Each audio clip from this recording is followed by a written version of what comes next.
Bom dia, boa tarde, boa noite, pessoal. Aqui é o professor Guilherme para mais uma aula de Biologia A para o cursinho pré-vestibular Colmeia, especialmente para a turma da noite.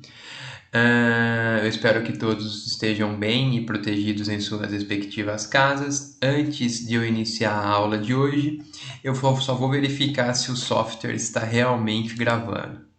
Por que eu faço isso? Porque já aconteceu várias vezes de eu gravar a aula e o software não está gravando, e aí eu tenho que fazer tudo de novo, e isso é muito triste realmente. Então eu espero um pouco de compreensão por parte de vocês, alunos, ok? Então chega de conversa furada e vamos começar mais uma aula. Bom, como que eu dividi a aula de hoje? A gente vai falar um pouco sobre zoologia, do reino Animalia e algumas definições importantes. Depois, alguns outros conceitos importantes, como fecundação externa, fecundação interna, fecundação cruzada, desenvolvimento direto ou indireto. E aí a gente vai falar de um filo do reino Animalia, que é o filo dos anelídeos, no qual o principal representante está aqui nessa imagem, que são as minhocas. E a gente vai falar das principais características dos anelídeos, reprodução dos anelídeos, classificação dos anelídeos. E aí, na aula seguinte, a gente vai falar um pouco sobre os moluscos, ok? Bom, antes, uma breve revisão da aula 3, no qual eu tentei dar uma pequena introdução à célula. Então, a gente falou de células procariontes, que são células que não apresentam carioteca nem núcleo. Então, por esse motivo, o material genético está todo disperso no citoplasma. Apresentam cápsula, parede celular, membrana plasmática, ribossomos para a produção e síntese de proteína, DNA plasmidial, que também está envolvido com a reprodução das bactérias, que são os principais representantes de células, representantes de seres vivos com células, com constituição de célula procarionte. Está envolvido também, tem um flagelo que está envolvido com mobilidade dessa célula, ou pode apresentar cílios, ok?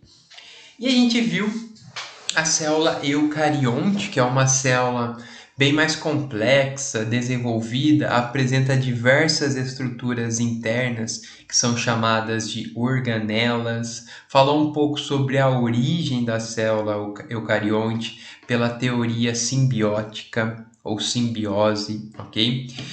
Destacamos que a célula eucarionte já apresenta um núcleo com uma carioteca e no seu interior temos o DNA. Falamos muito sobre a molécula de DNA, as suas diferenças com a molécula de RNA, ok? Falamos do que apresenta diversas organelas como mitocôndrias, ribossomos, retículo endoplasmático liso ou rugoso, no qual o rugoso, o ribossomo, ele está associado à membrana do retículo. Falamos dos lisossomos, que estão envolvidos no processo de digestão de nutrientes ou até mesmo de alguns micro-organismos invasores, das vesículas de transporte, do complexo de Golgi, que também está envolvido com transporte de substâncias para os diversos compartimentos intracelulares ou até mesmo para fora da célula, peroxomos, com a produção e digestão de peróxido de hidrogênio, ou água oxigenada, também conhecido como água oxigenada, membrana plasmática e assim por diante. Essa é uma célula eucarionte animal. Com relação à célula eucarionte vegetal, temos a maioria das organelas que estão presentes na célula animal. Entretanto, temos algumas diferenças, principalmente o vacúolo, que está envolvido com armazenamento de substâncias e também digestão de algumas substâncias, e controle, regulação osmótica da célula. Os cloroplastos, que são muito importantes porque apresentam um pigmento clorofila, que é capaz de captar a energia solar, os fótons, e converter esses fótons em, por exemplo, polissacarídeos. Também destaco aqui que a célula eucarionte vegetal, ao contrário da célula eucarionte animal, apresenta parede celular. E a célula eucarionte animal não apresenta parede celular, apenas membrana plasmática. Ok? Bom, retomando o nosso cronograma, a gente já falou sobre a diversidade biológica, também sobre conceitos básicos de biologia e já fiz uma introdução à célula que foi a aula passada. Então hoje nós vamos falar especificamente de anelídeos, ok? Então, relembrando aquela classificação dos seres vivos que antigamente Aristóteles ele dividiu, fez uma classificação empírica e distribuiu os seres vivos em animal e vegetal. Posteriormente veio esse cientista americano Robert Whittaker, que redefiniu essa classificação e os seres vivos foram classificados em 5 reinos: Monera, Protista, Fungi, Plantae e Animalia. Isso muito devido à contribuição, ao avanço da tecnologia, com o desenvolvimento de microscópios cada vez mais avançados que permitiram a identificação e a descrição de micro-organismos. E o único micro-organismo que não está classificado nesses 5 reinos nos dias de hoje são os vírus, que apresentam uma classificação à parte, conhecida como classificação de Baltimore, porque existe um grande debate no meio da biologia se os vírus podem ou não ser considerados seres vivos. Hoje, especificamente, nós vamos falar do reino Animalia, de um filo específico que está inserido nesse reino, que é o filo dos anelídeos. Okay? Antes de falar do reino Animalia, nós precisamos entender uma outra parte da biologia, que é chamada de zoologia. O que é a zoologia? É o ramo da biologia que estuda todos os seres vivos pertencentes ao reino Animalia, suas características em comum, suas diversidades e seus modos de vida. Zoologia é uma palavra que também veio lá do latim, no qual zoo significa animal e logos estudo, então é o estudo do reino animal. O reino Animalia também pode ser conhecido como metazoa. Quais são as características gerais dos seres vivos que são classificados no reino Animalia? São eucariontes, ou seja, organização celular, são formados por células eucariontes, aquelas que são mais complexas, ok? São pluricelulares e heterotróficos, ou seja, não produzem os seus próprios alimentos. Diferente das plantas que são autótrofas e conseguem produzir o seu próprio alimento através do processo de fotossíntese. E além disso, possuem tecidos corporais bem definidos. Dentro do reino Animalia, nós podemos encontrar 9 filos. Quais são eles? Poríferos, no qual o principal representante são as esponjas do mar. Quinidários, no qual o principal representante são as hidras, as medusas, corais, anêmonas do mar. Esse filo também pode ser conhecido como selenterados. Terceiro são os plateumintos, no qual os principais representantes são a planária, as tênias e os esquistossomos. Quarto filo, nemateumintos, principais representantes lombrigas e uxuros. Quinto filo são os anelídeos, os principais representantes são as minhocas e os sanguessugas. Sexto filo, artrópodes, são os insetos, camarões e aranhas. Sétimo filo, moluscos, principais representantes caramujos, ostras, lesmas, polvos e mexilhões. Oitavo filo, equinodermos, e os principais representantes são estrela do mar e ouriços do mar. E, por fim, o último filo, o nono filo, são os cordados. E aí nós temos anfíoxo, tubarão, sapos, aves, homens, répteis e assim por diante. Ok? Hoje, especificamente na aula, nós vamos falar do quinto filo, o filo dos anelídeos. O principal representante são as minhocas e as sanguessugas. Antes da gente falar dos anelídeos, é importante a gente descrever alguns conceitos importantes para entender esse filo. Primeiro, sobre os tipos de fecundação existentes. Temos a fecundação externa e a fecundação interna. No caso da fecundação externa, ocorre fora do corpo, Ou seja, o gameta masculino vai encontrar o gameta feminino fora do corpo dos seres vivos. Ocorre no meio ambiente. E a interna, quando a fecundação ocorre no corpo do indivíduo que produz os óvulos, como por exemplo nós seres humanos, no qual o espermatozoide é lançado no interior da vagina, vai em direção ao útero até encontrar o óvulo na trompa uterina, ou local onde ocorre a fecundação, ok?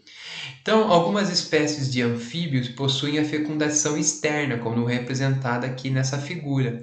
O macho estimula a fêmea a liberar os óvulos no ambiente e, posteriormente, o macho libera os espermatozoides em cima dos óvulos para que ocorra a fecundação. Esse tipo de fecundação é uma fecundação externa. Além disso, também temos a fecundação cruzada, que consiste em dois seres se fecundarem simultaneamente, como por exemplo, duas plantas diferentes, porém da mesma espécie, podem trocar pólen para a fecundação e assim garantir a recombinação genética. Um outro exemplo de ser vivo que realiza a fecundação cruzada são as próprias minhocas. As minhocas elas são monóicas, ou seja, apresentam tanto o aparelho reprodutor masculino quanto feminino, e desse modo produzem tanto o gameta masculino como o gameta feminino. Fecundação cruzada, as duas minhocas se encontram e as duas acabam trocando gametas, levando à fecundação das duas minhocas simultaneamente. A gente vai ver mais ou menos de uma maneira mais detalhada como isso ocorre nos slides posteriores. Além disso, outro tipo de conceito importante é com relação aos tipos de desenvolvimento. Temos desenvolvimento direto, que ocorre quando um animal sofre, um animal sofre desenvolvimento direto quando, ao nascer, o animal apresenta aspecto semelhante ao indivíduo adulto. Então, aqui temos exemplo de uma ave, de um papagaio. Quando o papagaio nasce, ele já apresenta algumas características semelhantes ao indivíduo adulto, como o bico e tudo mais. Só que ele vai se desenvolvendo, adquirindo penas e assim por diante, vai aumentando de tamanho. Quando ele já nasce com semelhanças ao indivíduo adulto, isso quer dizer que ele vai sofrer um desenvolvimento direto. E o outro tipo de desenvolvimento indireto é o seguinte: um animal sofre desenvolvimento indireto quando vão mudando a sua aparência, ou seja, eles sofrem diversas metamorfoses à medida que passam por diferentes etapas até atingirem a forma definitiva de animal adulto.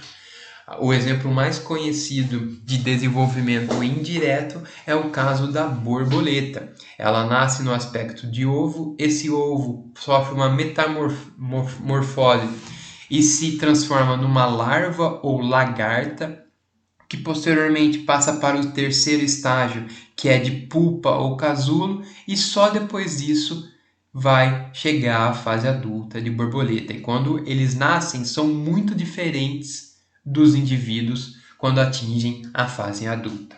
Então a borboleta tem um desenvolvimento indireto. Antes de eu continuar com a aula, eu só vou verificar mais uma vez se o software está fazendo a gravação da aula. Tá sim, e a gente pode continuar. Então, conceitos relacionados ao desenvolvimento dos seres vivos a gente já viu. Outro conceito importante é o conceito de dioico, hermafrodita e monóico. Dioico em biologia chama-se dioica, que vem do grego oikos, que significa casa, aquele em que os sexos se encontram separados em indivíduos diferentes, como na maior parte dos vertebrados. Esses indivíduos dizem-se unissexuados, como por exemplo, nós seres humanos temos os indivíduos homens, temos os homens e as mulheres. Os homens só vão apresentar o órgão reprodutor masculino e só vão produzir a célula sexual, o gameta masculino, que no caso é o espermatozoide. E as mulheres apresentam um órgão reprodutor feminino e vão produzir o gameta feminino, no caso, o óvulo, ok? Às vezes podem ocorrer algumas alterações genéticas. Então, por muitas vezes, por razões genéticas, alguns indivíduos de uma espécie dioica podem apresentar, em maior ou menor grau, órgãos sexuais dos dois sexos. E aí, eles são chamados de hermafroditas. Então, hermafroditas ocorrem devido a uma alteração, a uma mutação genética que leva ao desenvolvimento dos dois órgãos sexuais no mesmo indivíduo, sendo ele classificado no indivíduo, numa espécie dioica. Já a monóica em biologia, chama-se monóica uma espécie que em cada indivíduo apresenta os órgãos sexuais dos dois sexos. Ou seja, no caso, o exemplo é a minhoca. A minhoca vai ter o órgão sexual tanto masculino para a produção dos espermatozoides e também no órgão sexual feminino para a produção do óvulo, ok? E quando isso ocorre, a espécie é uma espécie monóica. Falando agora especificamente do filo dos anelídeos, a maioria das espécies que estão classificadas nesse filo é de vida livre, ou seja, eles não adquirem relação de parasitismo com outras espécies. Eles habitam o solo úmido, a água doce ou o ambiente marinho. Há poucas espécies parasitas, e aí a principal espécie parasita do filo anelídeo são as sanguessugas. Os mais populares são a minhoca e a sanguessuga. As três classes em que se dividem os anelídeos são determinadas de acordo com a presença ou não de cerdas. Então, esses anelídeos podem apresentar estruturas chamadas cerdas, e a classificação das espécies vai ser de acordo com a presença ou não de cerdas. E o que são cerdas, Guilherme? São eixos que lembram espinhos e que servem para a locomoção dessas espécies.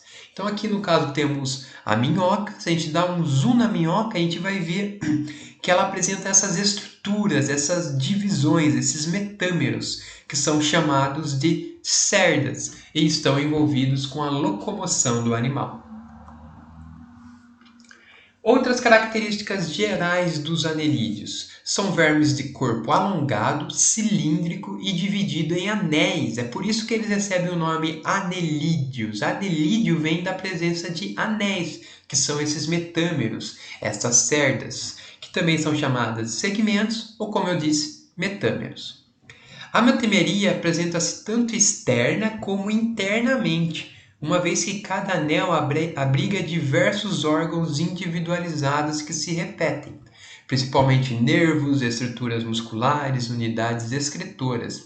Então, essas cerdas, esses segmentos, essas divisões, esses metâmeros, não são só na parte externa, também ocorrem internamente nessas espécies. O corpo é revestido de um tecido epitelial simples que secreta uma cutícula delicada, protegendo o organismo contra a desidratação. Isso é muito importante, principalmente para as minhocas, que vivem num ambiente muito seco, no caso é a terra. Então tem essa cutícula que é secretada, que forma esse epitélio e tem função de proteção do animal, ok? Contra a desidratação. Além disso, nos anelídeos há células táteis, foto e quimiorreceptoras dispersas no epitélio. Os poliquetos têm olhos desenvolvidos. Então, o que acontece? Os anelídeos, a maioria dos representantes, não apresentam olhos. Entretanto, eles apresentam nesse epitélio esses receptores táteis, foto e quimiorreceptores. Táteis, esses receptores vão detectar o estímulo tátil.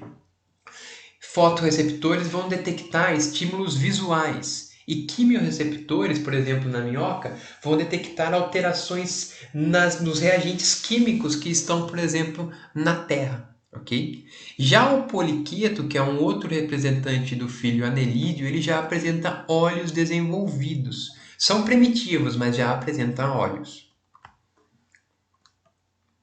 Mais características. No passado, as sanguessugas, aqui representada, que eu estou indicando com o cursor do mouse, são representantes de uma classe do filo dos anelídeos, conhecida como hirundíneos. foram largamente empregadas como instrumento para sangrias. Então, as sanguessugas eram utilizadas para tratamento de algumas doenças, principalmente de doenças infecciosas, há muito tempo atrás, ok? As substâncias produzidas nas glândulas salivares das sanguessugas é uma substância de interesse farmacológico, porque é anticoagulante, ou seja, impede a agregação plaquetária e facilita o sangramento. Essa substância é conhecida como hirundina, nome que deu origem à classe dos sanguessugas, que são os hirundíneos, ok? E as sanguessugas apresentam duas ventosas, uma anterior e outra posterior. No centro da ventosa fica a boca, com 3 lâminas cortantes para a perfuração da pele dos animais. E assim ela obtém o seu alimento, que é o sangue de outros animais. Mais características com relação ao tubo digestivo dos anelídeos, é completo. Por quê? Porque eles apresentam tanto boca como ânus. A respiração dos anelídeos é feita através da pele, principalmente os anelídeos terrestres, ou por brânquias nas espécies aquáticas, como por exemplo a nereide. O sistema circulatório dos anelídeos é fechado, ou seja, permanece sempre dentro dos vasos e órgãos do sistema, e é composto por 2 grandes vasos principais, dorsal e ventral, ligados por uma rede de pequenos vasos e outros 5 vasos que se contraem como se fossem corações, auxiliando no bombeamento do sangue. Então, o sistema circulatório é fechado, só circula em pequenos vasos sanguíneos e no interior dos órgãos, e também apresentam esses 5 vasos sanguíneos que ficam se contraídos, agindo como se fossem o coração desses animais, bombeando o sangue para o resto do corpo desse animal. E os anelídeos, eles são triblásticos, porque apresentam os 3 folhetos germinativos, que são a endoderme, mesoderme e ectoderme, e também apresentam celoma, e por isso também são considerados celomados. Então aqui a gente consegue ver os anelídeos, destaque para o sistema circulatório dos anelídeos, que é fechado. Então o sangue só corre no interior dos vasos sanguíneos e dos órgãos. E aqui temos esses 5 vasos sanguíneos que atuam como corações laterais, bombeando sangue para todo o corpo desse animal. E aqui outro representante, só que está em outro filo, é um inseto. Está no filo dos artrópodes, e os insetos apresentam um sistema circulatório aberto, ou seja, o sangue não circula apenas no interior dos vasos sanguíneos e dos órgãos. Como eu disse, eles são triblásticos. O que são animais triblásticos? Os anelídeos são animais triblásticos, ou seja, em seu desenvolvimento embrionário, formam-se 3 folhetos embrionários ou folhetos germinativos, que dão origem a todas as partes do corpo. São celomados porque possuem essa cavidade denominada celoma. No celoma vão circular os líquidos que facilitam a distribuição de materiais entre as várias partes do corpo, e é também na cavidade celomática que vão ficar alojados os órgãos do animal. Então, quando após ocorrer a fecundação, a formação do zigoto, que é a primeira célula de um organismo, esse zigoto ele vai sofrendo diversos processos de diferenciação celular, dando origem a 3 folhetos embrionários, que são a endoderme, a mesoderme e a ectoderme. São essas 3 folhas de célula, com camadas de célula, que vão dar origem a todos os órgãos do indivíduo. Okay?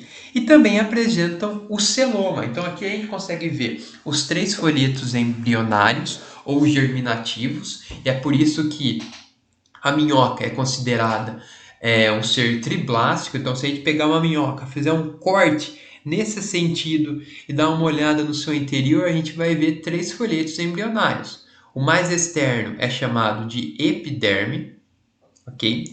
O da região intermediária é chamada de mesoderme, e o mais interno é a endoderme. E aqui nós temos o trato digestivo, o tubo digestivo, ok? Beleza? E a gente consegue também ver que na camada da mesoderme, que é a camada intermediária, a gente vai ter essa cavidade, que vai abrigar os órgãos, os vasos sanguíneos e tudo mais, que é chamada de celoma. É por isso, por apresentarem esses 3 folhetos germinativos e também por apresentar essa cavidade na mesoderme, que eles são considerados triblásticos e celomados. Além disso, não é o caso dos filos dos anelídeos, mas outros filhos a gente pode encontrar seres vivos que são considerados acelomados e pseudocelomados, como por exemplo, aqui no caso nós temos um indivíduo acelomado, que é uma planária. Então, um acelomado ele apresenta os 3 folhetos embrionários, a endoderme, a mesoderme e a ectoderme. Entretanto, não apresenta celoma na cavidade da mesoderme. Então, eles são considerados acelomados. Os pseudocelomados, como no caso os nemateumintos, lombriga e tudo mais. Nessa situação, o que vai acontecer? Eles vão apresentar os 3 folhetos embrionários, ectoderme, mesoderme e endoderme, e também vão apresentar como se fosse um pseudoceloma. A palavra pseudo significa falso, então é um falso celoma. Por que ele é considerado falso? Porque a cavidade mais interna do celoma, que é essa que eu estou destacando com o cursor do mouse, ela não é revestida pela mesoderme, e sim pela endoderme, ok? Só a cavidade mais externa que é revestida pela mesoderme. Quando isso ocorre, a gente considera esse ser um pseudocelomado, porque esse celoma não é verdadeiro. Já no celomado, como no caso nós, seres humanos, e das minhocas, o celoma, essa cavidade, ele é recoberto tanto internamente como externamente pela mesoderme, pelo folheto embrionário chamado de mesoderme. Quando isso ocorre, é considerado um ser celomado. Com relação à reprodução dos anelídeos, eles são hermafroditas, isto é, cada animal possui 2 sistemas reprodutores, o masculino e o feminino. Eles também podem ser considerados monóicos. Os anelídeos possuem uma estrutura denominada clitelo, e é através desse clitelo que vai ocorrer a reprodução. O clitério produz um casulo, dentro do qual são eliminados os óvulos maduros. Então, no interior dessa região mais dilatada, por exemplo, da minhoca, nós podemos encontrar os óvulos, que serão fecundados pelos espermatozoides. O casulo desliga-se do clitelo e desloca-se para a extremidade anterior da minhoca, onde recebe espermatozoides de outra, ocorrendo a fecundação dos óvulos. É um processo de fecundação cruzada, porque nesse processo de encontro de 2 minhocas, as 2 minhocas vão ser fecundadas, ok? Então, aqui representa mais claramente esse processo de fecundação cruzada. Não possui a minhoca, os anelídeos de maneira geral, não possuem estado larval, ou seja, o desenvolvimento dos anelídeos é direto. Eles já nascem com características semelhantes ao indivíduo que atinge a fase adulta. No entanto, eles realizam fecundação cruzada e recíproca, ou seja, 2 animais hermafroditas cruzam e se fecundam mutuamente. Então, o que acontece? A minhoca A, ela vai estar fecundando os óvulos da minhoca B, porque aqui vai estar passando os espermatozoides para a região do clitelo, fecundando os óvulos que estão no seu interior. Já a minhoca B vai estar fazendo o mesmo, também enviando os espermatozoides para a minhoca A, para que fecundam os óvulos que estão no clitelo da minhoca A.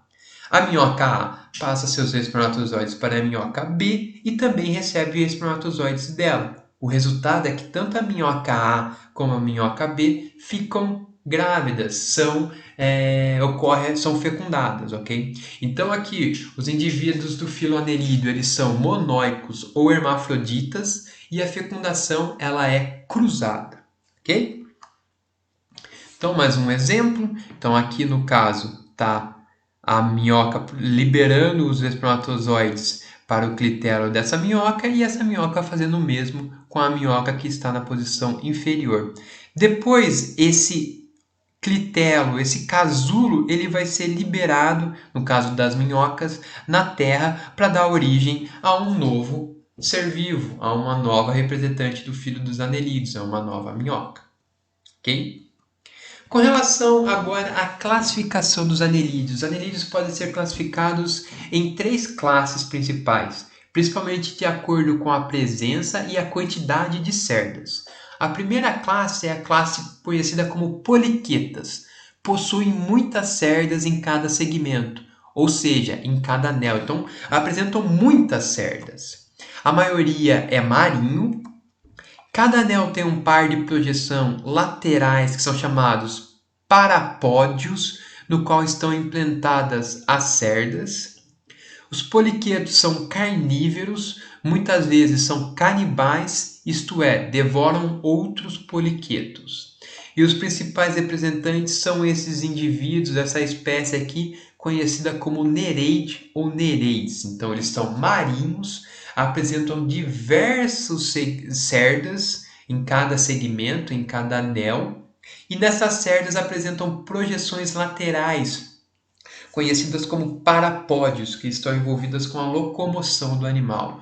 São carnívoros e, na maioria das vezes, podem ser considerados canibais, porque se alimentam de outros poliquetos, ou seja, da mesma espécie. Então aqui a gente consegue ver os metâmeros e aqui do lado os parapódios dos poliquetas, essas estruturas laterais aqui em cada cerda, em cada segmento, ok? Que está envolvido com a locomoção desses animais. A segunda classe do filo dos anelídeos é conhecida como oligoquetas, e eles apresentam poucas cerdas quando comparada aos poliquetas, e não apresentam parapódios, que são pequenas projeções do corpo que auxiliam a locomoção, nem cabeça diferenciada do restante do corpo, não apresentam a cabeça com olhos, como por exemplo os poliquetas apresentavam. São terrestres. A fecundação é cruzada e externa. O desenvolvimento é direto, ou seja, sem período larval, sem sofrer metamorfose. São monóicos, o mesmo indivíduo apresenta os órgãos sexuais dos dois sexos, tanto masculino como feminino. E o sistema nervoso é formado por células nervosas que coordenam várias funções do corpo. O sistema digestório é formado por uma boca, um papo, que parece uma grande câmara, uma moela, por onde o alimento é triturado, um longo intestino, que termina no ânus, situado no último anel do corpo. Então, apresentam o tubo digestório completo, tanto com boca como ânus. Como eu disse, o sistema circulatório é fechado, o sangue só circula por entre os vasos sanguíneos e no interior dos órgãos, e nele o sangue circula dentro dos vasos. O sangue possui hemoglobina, o mesmo pigmento vermelho que nós seres humanos possuímos. Essa hemoglobina está envolvida, é uma proteína que está presente nas células sanguíneas, que dá essa cor vermelha a essas células e também é responsável pelo transporte de oxigênio. O principal representante da classe oligoqueta são as minhocas. Além disso, uma curiosidade sobre as minhocas é que elas desempenham um papel importante na fertilidade do solo. Por quê? Ela cava túneis, atua como arado, aumentando a aeração e a circulação da água. Além disso, as suas fezes contêm substâncias nutritivas que se misturam com a terra e agem como adubo, fertilizando o solo. Então ela é capaz de formar esses túneis que facilita tanto a circulação do ar como da água na terra, no solo, e também as fezes da minhoca são substâncias nutritivas que acabam atuando como adubo, fertilizando o solo. Com relação à última classe do filho anelídeo, são chamados de hirudíneos ou aquetos. Eles não apresentam cerdas, diferentemente dos poliquetas e dos oligoquetas, mas apresentam ventosas que ajudam na fixação e na locomoção dessas espécies. São terrestres ou aquáticos, vivem em solo úmido e pantanoso ou em água doce. Existem também algumas espécies marinhas. A fecundação, no caso dos anelídeos, é cruzada e externa. O desenvolvimento também é direto, sem sofrer metamorfose, sem período larval. São monóicos, apresentam os dois órgãos sexuais, tanto masculino como feminino, e os principais representantes são as sanguessugas. Bom, é isso, pessoal. Eu espero que a aula tenha ajudado vocês sobre esse tema, sobre o filo anelídeo. Na próxima aula a gente vai falar muito de moluscos e vamos continuar no reino animalia, falando dos outros filos, ok? E talvez eu faça também uma aula extra sobre vírus, falando um pouco mais sobre a estrutura do vírus, principalmente porque está muito em destaque na nossa mídia atual devido ao novo coronavírus, ok? Qualquer dúvida eu vou estar disponível no Facebook, bem como vocês podem enviar no e-mail guilherme.formigari@gmail.com. E eu também vou disponibilizar uma lista de exercícios referente à aula 3 sobre célula e à aula 4 sobre o filo dos anelídeos, no Drive do Colmeia, no qual vocês podem acessar também os slides no formato .pdf da aula. É isso, pessoal. Desejo a todos uma boa semana e até semana que vem. Um abraço.